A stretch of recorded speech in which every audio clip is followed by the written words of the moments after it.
So this is the difference between recording for radio and voiceovers. So the difference between radio recording and voiceovers are that the radio recordings are broadcasted and aren't aimed to promote anything other than either the next song or the news articles. Voiceovers are used to promote products and services in different ways in a short amount of time, keeping the audience engaged for that time. Radio recordings would be to keep the audience engaged for the full run of the show. They would use similar mics to each other as they would need less backing noise to be picked up, which they would need a unidirectional microphone, cardioic. So with radio recording, it is more about it's most likely more live from what I've done of my research.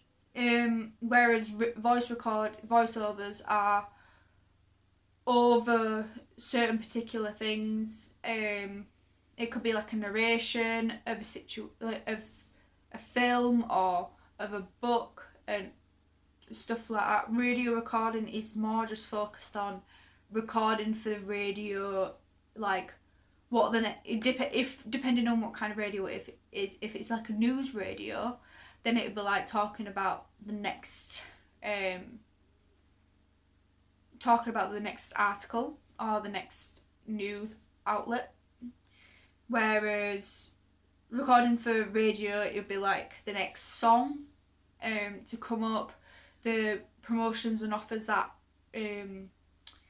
radio is offering at the time and stuff like that.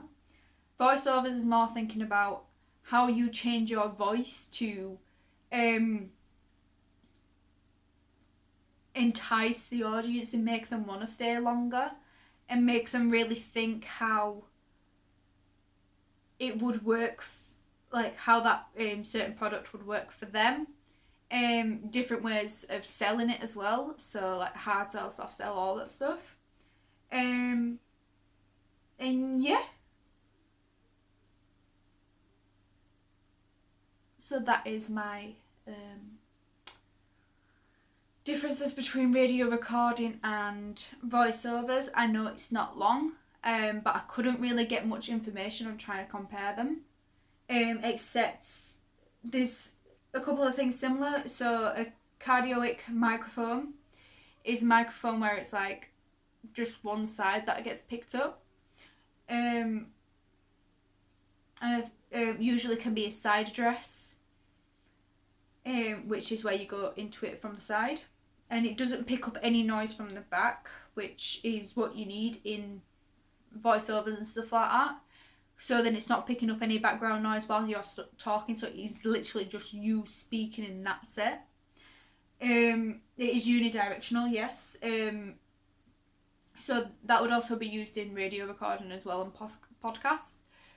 So then you're not picking up other people speaking, so then it's not like a delayed time, we have no feedback or anything like that, which is really difficult as well, especially when you're doing radio and voiceovers, that you make sure that you don't have any echo or any feedback. So that's why it's a lot of soundproof rooms, making sure the mic is at a certain distance from you, but making sure that there's nothing behind it that can give you more sound. It's very boxed in, which is good to get the best sound possible. I also found out about different kind of microphone techniques. So you've got like the XY, which is where it's like the capsules are like crossing over and like directly on top of each other, which, and it's supposed to be like a 90 to 130 degrees, and it just gives it that pinpoint vocal range and like the pinpoint speech, and it makes it like less holes in the stereo sound image and stuff like that. And best sound effects can be used in best for indoors and quiet outdoors and smaller locations. ORTF, there's more separation in the microphones. The capsules are 17 centimetres apart, of an angle of 110 degrees. It's a wider image, and it has a wider pickup pattern, so it's great for like outdoor sounds, like when you pick one side is picking up like tweeting birds, whereas the other one's like kids shouting in the park, something like that, depending on what you're trying to film, record. And then binaural, which was the most interesting one, which is like an ear mold on the capsules. So then it's like the way your sound bounces off your ears, it mimics that in the mold. So then it's like you've got this, when you're listening to whatever it is, it's like you've got this full 360 kind of thing, because it's mimicking it so well. It can also be converted to a 5.1, which makes it surround sound.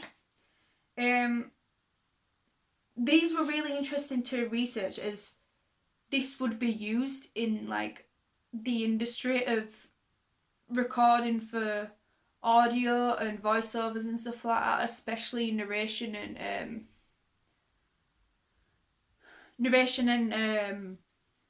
ebooks and stuff like that. Also can be used in like adverts and stuff. So like you've got sometimes you can have like a could be like a fairy liquid advert, and it could be like kids playing in the playground, and then you're just like, oh, fairy liquid can clean anything,